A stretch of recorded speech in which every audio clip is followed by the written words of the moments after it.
Hello বন্ধুরা, welcome back to my channel. কেমন আছো তোমরা সবাই? আশা করছি সকলেই খুব ভালো আছো। প্রতিদিনের মতো আজকেও আমি তোমাদের জন্য একটা রেসিপি নিয়ে চলে এসেছি। আজকে আমি তোমাদেরকে দেখাবো বন্ধুরা সুজি দিয়ে অসাধারণ একটা মিষ্টি বানিয়ে। তো আমি মিষ্টিটা কিভাবে বানালাম তোমরা শেষ পর্যন্ত দেখতে থাকো। ভালো লাগলে লাইক, কমেন্ট, শেয়ার, সাবস্ক্রাইব করতে ভুলবে না। আর ভিডিওটা বেশি করে তোমাদের বন্ধুদের সাথে শেয়ার করে দেবে। আর এই মিষ্টিটা কিন্তু একবার বানিয়ে খেলে কিন্তু তোমরা বারবার খাবে, এতটাই সুস্বাদু হয়। তো চলো এরপর আমরা মিষ্টিটা বানানো শুরু করব। তো দেখো বন্ধুরা, সুজির মিষ্টি বানানোর জন্য প্রথমে আমি কড়াই বসিয়ে দিয়েছি। কড়াইটা একটু গরম হতেই এর মধ্যে আমি দিয়ে দেব সুজি। সুজি বন্ধুরা আমি মোটামুটি হাফ কাপ পরিমাণ দিয়েছি, তোমাদের যদি আরও প্রয়োজন হয় তোমরা একটু বেশি দিতে পারো। এটাকে কিছুক্ষণ আমি নাড়াচাড়া করব, লো ফ্লেমে কিছুক্ষণ নাড়াচাড়া করব। দেখো কিছুক্ষণ নাড়াচাড়া করার পর আমি এর মধ্যে দিয়ে দিলাম জল। এই দেখো জলটা দিয়ে দিয়েছি, এটা একটু ফুটিয়ে নিতে হবে। এই দেখো ফুটে এসছে মোটামুটি বন্ধুরা।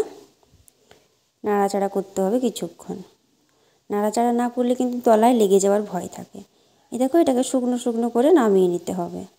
এই দেখো এভাবে শুকনো শুকনো করে নিতে হবে। তো এটা মোটামুটি শুকনো শুকনো হয়ে এসছে বন্ধুরা। এরপর এটাকে আমি নামিয়ে নেব।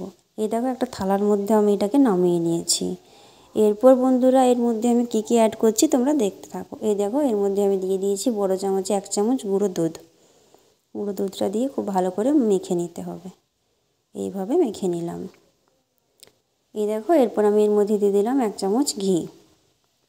ঘিটা দিয়ে ভালো করে মেখে নেব। এই দেখো মেখে নিয়েছি। দেখো হাতে একটু ঘি লাগিয়ে একটুখানি লেচি বানিয়ে নিলাম। এরপর দেখো এরকম করে মিষ্টিগুলো তৈরি করে নিতে হবে লম্বা লম্বা। এই দেখো এভাবে সব মিষ্টিগুলো আমি তৈরি করে নিয়েছি। এরপর এগুলোকে ভেজে নেব। এই দেখো একটা একটা করে তেলের মধ্যে দিয়ে দেবো। লো ফ্লেমে কিন্তু ভাজতে হবে বন্ধুরা, নয়তো কিন্তু পুড়ে যাওয়ার ভয় থাকে। তাই এটা আমি লো ফ্লেমে ভেজে নেব। এই দেখো মিষ্টিগুলো একটা একটা করে সবগুলো দিয়ে দিলাম। এটাকে কিছুক্ষণ নাড়াচাড়া করে নেব। এই দেখো উল্টে দেবো মিষ্টিগুলো। উল্টে দিয়েছি। এই দেখো বন্ধুরা ভাজা হয়ে গেলেই নামিয়ে নেব। এই দেখো এগুলো ভাজা হয়ে গেছে। এরপর এগুলোকে আমি তুলে নেব একটা একটা করে। বাকি যেগুলো আছে সেগুলো একটা একটা করে দিয়ে দিলাম তেলের মধ্যে। এই দেখো উল্টে নিয়েছি। এগুলো কিন্তু হালকা একটু লাল লাল করে ভাজবো। এটা কিন্তু যে মিষ্টিটা আগে ভেজেছিলাম তার থেকে একটু কম ভাজবো। এই দেখো এইরকম কালারটা আসবে। ভেজে নিয়েছি বন্ধুরা। আর কিছুগুলো আমি সাদা রেখেছি। এই দেখো চিনি আর জল দিয়ে দিয়েছি চিনির শিরা বানানোর জন্য। চিনির শিরাটা ফুটলেই হয়ে যাবে বন্ধুরা।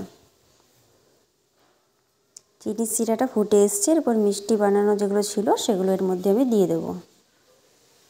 ভেজে রাখা সব মিষ্টিগুলো আমি একটা একটা করে এর মধ্যে দিয়ে দেবো। দিয়ে দেওয়ার মোটামুটি 10 থেকে 12 মিনিট পর এটা নামিয়ে নিতে হবে।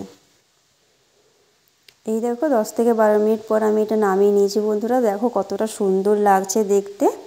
দেখো বন্ধুরা কয়েকটা সাদা রেখেছিলাম, সেই সাদাগুলোও দিয়েছি। আর যেগুলো একটু বেশি ভেজেছিলাম সেগুলোও দিয়েছি। তো দেখো বন্ধুরা কত সহজেই তৈরি হয়ে গেলো আমাদের আজকের রেসিপি সুজির মিষ্টি। তোমরা রেসিপিটা শেষ পর্যন্ত দেখলে বন্ধুরা কেমন লাগলো সেটা কমেন্টসের মাধ্যমে জানাতে কিন্তু একদম ভুলবে না। ভালো লাগলে লাইক, কমেন্ট, শেয়ার, সাবস্ক্রাইব অবশ্যই করবে বন্ধুরা। এই মিষ্টিটা এতটাই নরম তুলতুলে হয়, মুখে দেওয়া মাত্র কিন্তু মিলিয়ে যাবে, এতটাই সুস্বাদু হয়। একবার না বানিয়ে খেলে কিন্তু তোমরা বুঝতে পারবে না এর স্বাদ কতটা। এটা কিন্তু বলে বোঝানো যাবে না। ভিডিওটা ভালো লাগলে অবশ্যই একটা লাইক দেবে। আর এইরকম ধরনের আরও নতুন নতুন রেসিপি পাওয়ার জন্য আমার চ্যানেলটা অবশ্যই সাবস্ক্রাইব করে একটু পাশে থাকবে বন্ধুরা।